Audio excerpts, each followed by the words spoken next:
selamat pagi adik-adik semua. Apa kabar? Wah, Kak Risma senang sekali nih bisa ketemu lagi sama adik-adik semuanya. Nah, adik-adik gimana kabarnya adik-adik semuanya? Kakak berharap adik-adik semua masih tetap dalam keadaan sehat ya adik-adik ya. Wah, seneng nih kakak nih ya bisa ketemu lagi nih sama adik-adik semuanya. Adik-adik, kakak cuma mau mengingatkan supaya adik-adik tetap rajin memakai masker ya, dan juga jangan lupa selalu cuci tangan ya, dan makan makanan bergizi, sayur, buah ya, dan olahraga. Nah, tuh pesan kakak buat adik-adik semuanya. Nah, adik-adik, sebentar lagi kita mau mulai ibadah online kita. Tapi sebelum mulai, kakak ajak adik-adik semua ya untuk lipat tangan. Terus kita mau memulai ibadah ini dengan berdoa. Yuk kakak ajak adik-adik semua untuk melipat tangan, taruh tangannya di depan dada. Kakak akan berdoa buat adik-adik semuanya. Yuk. Allah Bapa yang bertata dalam kerajaan surga, terima kasih Bapa untuk penyertaan-Mu semalam tadi. Bapa, pagi ini kami akan memulai ibadah sekolah minggu kami. Berkati Bapa, kami semua, biarlah roh-Mu ada di tengah-tengah kami. Bapa, saat ini kami mau mendengarkan firman-Mu, biar kiranya apa yang disampaikan, cerita firman apa yang disampaikan pada hari ini, boleh berdampak baik, boleh membawa dampak positif untuk adik-adik semuanya. Terima kasih Bapa, haleluya, amin. Nah, adik-adik, hari ini kakak mau membawakan satu buah cerita. Judulnya adalah Aku Mengasihimu. Nah, mengasihi itu seperti apa, dan siapa yang mengasihi dan siapa yang dikasihi. Nah, buat adik-adik di rumah ya, pasti udah siapin Alkitab ya. Nah, adik-adik bisa buka di kitab 1 Samuel 16 ayat 14 sampai 23. Nah, kakak ulang ya. Adik-adik bisa buka Alkitabnya di 1 Samuel 16 ayat 14 sampai 23. Nah, judulnya apa adik-adik? Judulnya ya, Daud di Istana Saul. Nah, oke, kita mulai cerita ya adik-adik ya. Sekarang adik-adik duduk manis, dengarkan kakak bercerita. Nah, tentang apa sih ceritanya? Nanti pasti adik-adik tahu. Nah, jadi adik-adik, waktu itu Daud sudah diurapi sama Nabi Samuel ya. Nah, kenapa kok Daud yang terpilih? Karena Samuel kecewa dengan Saul, karena Saul yang waktu itu menjadi raja, dia hidupnya tidak taat dengan Tuhan. Wah, kalau hidup sudah nggak taat itu jadi gimana ya adik-adik ya? Ya, hati Tuhan akan menjadi sedih ya. Nah, akhirnya waktu Daud sudah diurapi sama Samuel, berarti kan Daud seharusnya menggantikan Saul ya. Nah, tapi satu ketika, karena hidup Saul yang sudah tidak taat kepada Tuhan ya, hidupnya sudah menyimpang sana sini. Nah, akhirnya Roh Allah yang waktu itu ada di dalam Saul itu pergi meninggalkan Saul adik-adik. Gimana ya kalau misalnya hidup tanpa Roh Allah ada di dalam kita? Saul karena ditinggalkan oleh Roh Allah, itu kenapa dia banyak diganggu oleh roh jahat adik-adik. Wah, kebayang nggak adik-adik? Saul hidupnya diganggu sama roh jahat. Padahal Saul itu waktu itu adalah seorang raja ya. Nah, memang Samuel udah nggak mau Saul menjadi raja, dan Saul itu sudah ditolak oleh bangsanya ya untuk jangan lagi menjadi raja kan begitu. Nah, wah, tapi Saul nggak mau tahu kan gitu. Pokoknya Saul tetap menjadi raja. Nah, karena Saul ini diganggu oleh roh jahat, nah salah satu hamba dari Saul ya, jadi kayak hamba itu kayak pelayan ya di dalam istananya Saul gitu ya adik-adik ya. Nah itu bilang, "Tuanku raja, kamu itu diganggu loh sama roh jahat. Kenapa? Karena roh Allah sudah pergi meninggalkan kamu." Gitu. Wah, Saul bilang, terus aku harus gimana ini? Nah, si hamba ini bilang, nah, roh jahat itu bisa pergi dari kamu kalau ada yang bisa memainkan kecapi untuk kamu. Wah, bermain musik ya adik-adik ya. Nah, akhirnya Raja Saul bilang, "Ya udah, sana kamu cari siapa yang bisa bermain kecapi, bawa ke sini." Gitu. Nah, terus si hamba ini bilang, "Oh, aku tahu. Aku tahu ada anaknya Isai. Aku tahu si Isai ini punya anak dan dia bisa memainkan kecapi." Ya, seneng dong Raja Saul dengernya ya adik-adik ya. Akhirnya Raja Saul bilang, "Ya udah, bawa ke sini deh Daudnya." Gitu. Nah, akhirnya Daud dijemput dan dibawa ke istana Saul. Nah, kira-kira apa yang dilakukan Daud di sana adik-adik? Ya, betul. Daud bermain kecapi di hadapan Saul. Nah, tapi adik-adik ya, yang kakak mau tekankan di sini, Daud ini hebat loh. Dia kan sudah diurapi ya sama Nabi Samuel, iya kan? Nah, harusnya yang berada di istana itu siapa?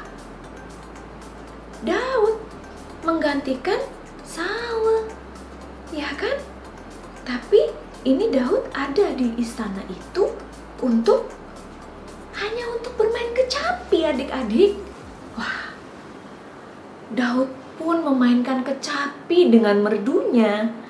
Dan juga dia nggak marah-marah karena Raja Saul turun. Wong bangsamu itu sudah menolak kamu kok jadi raja. Ngapain kamu masih duduk di atas tahtamu? Daud kan nggak ngomong begitu.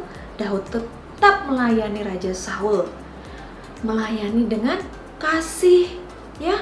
Nah, walaupun Daud ini tahu Saul sudah ditolak sebagai seorang raja, tapi Daud ini tetap mau melayani Saul, tetap mau melayani Raja Saul dengan sepenuh hati, dengan kasih ya.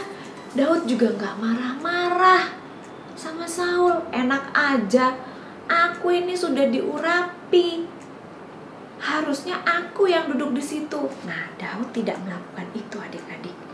Wah, hebat ya Daud ya. Daud melayani Saul dengan sepenuh hati. Daud melayani Saul dengan kasih, ya kan? Dia memainkan musik dengan kecapinya dengan merdu sekali. Nah, setiap Daud memainkan kecapi, roh jahat itu undur dari Raja Saul. Roh jahatnya pergi dari Raja Saul. Wah, Raja Saul pun menjadi nyaman. Raja Saul pun menjadi tenang adik-adik. Wah, jadi nggak orang tuh kalau kena roh jahat gimana ya adik-adik ya? Marah nggak jelas gitu ya. Terus kayak apa ya? Wah, pokoknya tindakannya tuh di luar kendali ya adik-adik ya. Kalau udah kena roh jahat itu ya. Nah, tapi begitu kena permainan kecapinya si Daud, Saul jadi tenang. Wah, Saul pun menjadi nyaman. Dan roh jahat pun pergi dari Raja Saul adik-adik. Nah, akhirnya Raja Saul tuh bilang sama Isai, biar anaknya di sini. Tadi anaknya Isai siapa? Daud ya. Nah, kenapa sih kok Raja Saul tetap meminta Daud di situ? Iya, supaya Daud tetap melayani Raja Saul untuk bermain kecapi, supaya dia tidak dihinggapi oleh roh jahat, adik-adik. Nah, mau nggak Daud melakukan itu? Mau, adik-adik.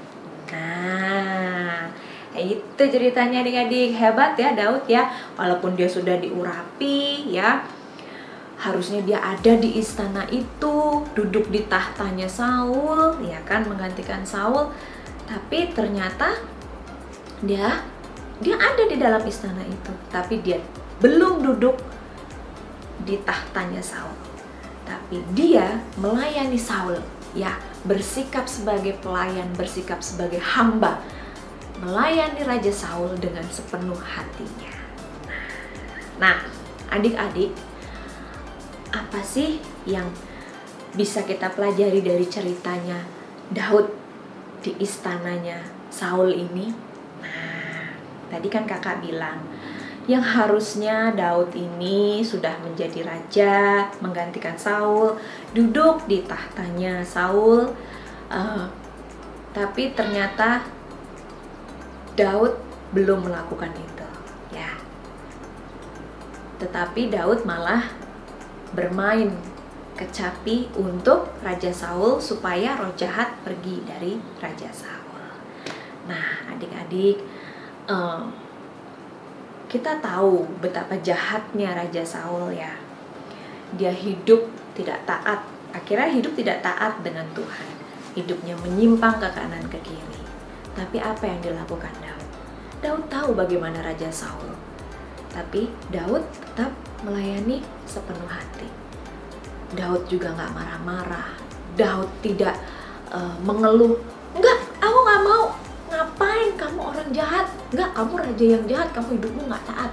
Daud pun juga tidak menghakimi Raja Saul. Tapi Daud tetap melayani Raja Saul. Nah, itulah bentuk Daud mengasihi Raja Saul. Dengan bermain kecapi, dengan merdunya, walaupun Daud tahu bahwa Raja Saul sudah ditolak oleh bangsanya menjadi raja.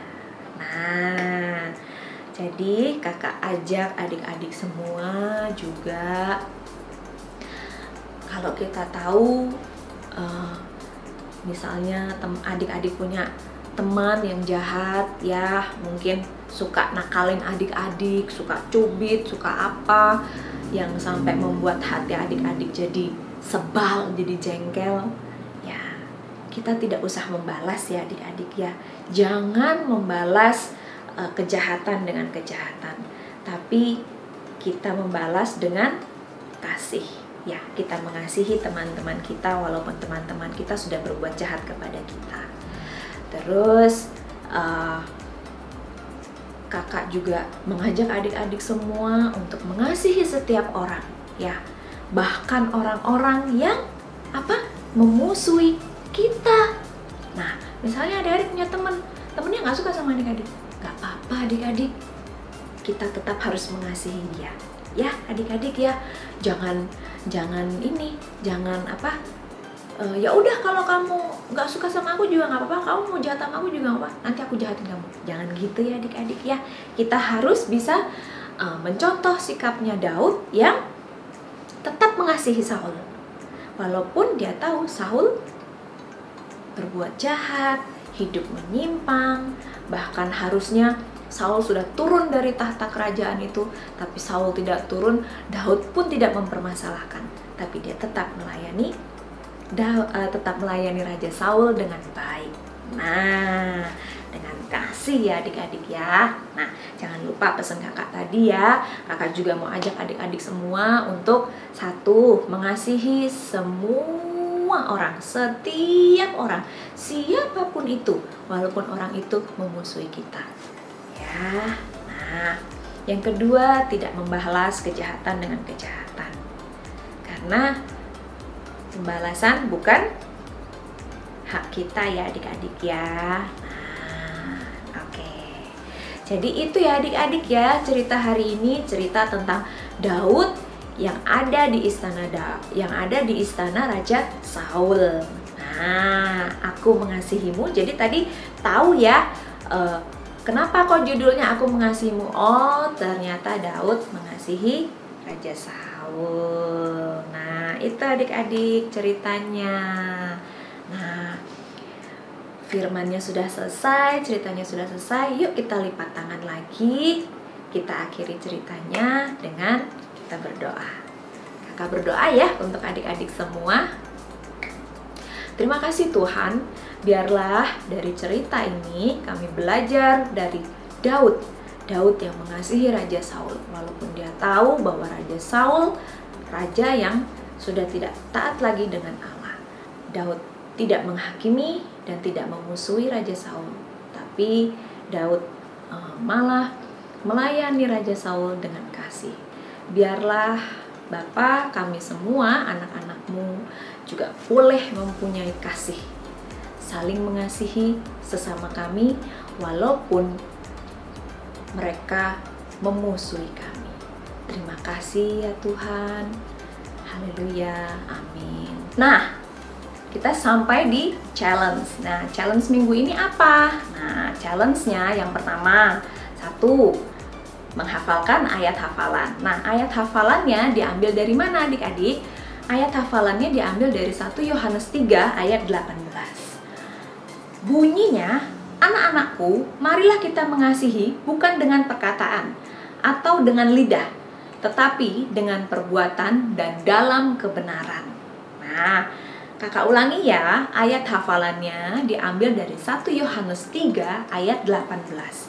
Anak-anakku, marilah kita mengasihi bukan dengan perkataan atau dengan lidah, tetapi dengan perbuatan dan dalam kebenaran. Nah, challenge yang pertama tadi menghafalkan ayat hafalan ya adik-adik ya, yang diambil dari 1 Yohanes 3 ayat 18. 1 Yohanes 3 ayat 18.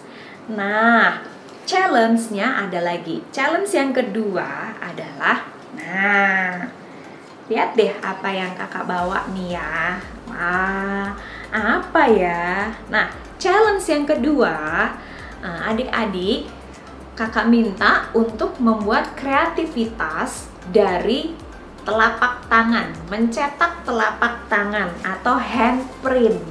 Nah, jadi caranya adik-adik cetak dulu nih telapak tangan adik-adik ya. Nah, terus dari telapak tangan adik-adik terserah adik-adik berkreasi sendiri, kira-kira mau dibuat jadi apa. Nah, kalau kakak, ini contohnya ya, ini contoh yang kakak buat, jadi ayam jago. Nah, ini kakak mencetak kedua telapak tangan kakak ya, terus kakak bentuk menjadi ayam. Yeay. Nah, adik-adik kalau susah, adik-adik bisa minta tolong sama mama papa, boleh ya, atau sama orang dewasa yang ada di rumah, siapa saja boleh minta tolong. Nah, tadi caranya gitu ya adik-adik ya. Adik-adik cetak dulu tangan adik-adik, telapak tangan adik-adik ya, mau sebelah kanan, mau sebelah kiri, boleh, mau kanan kiri, boleh. Nah, nanti dari cetakan telapak tangan adik-adik tadi, bebas adik-adik, silahkan berkreativitas mau dibuat menjadi apa. Nah, itu challenge-nya.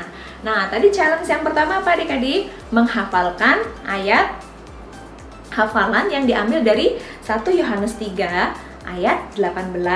Nah, challenge yang kedua, betul ya, kreativitas dari mencetak telapak tangan atau handprint. Nah, jangan lupa nanti di video terus dikirimkan ke kakak-kakak guru sekolah minggu. Nah, itu adik-adik sekolah minggu kita hari ini ya. Kakak tunggu challenge-nya. Jangan lupa untuk dikirim ke kakak-kakak guru sekolah minggu. Oke, terima kasih banyak adik-adik semuanya. Tuhan Yesus memberkati.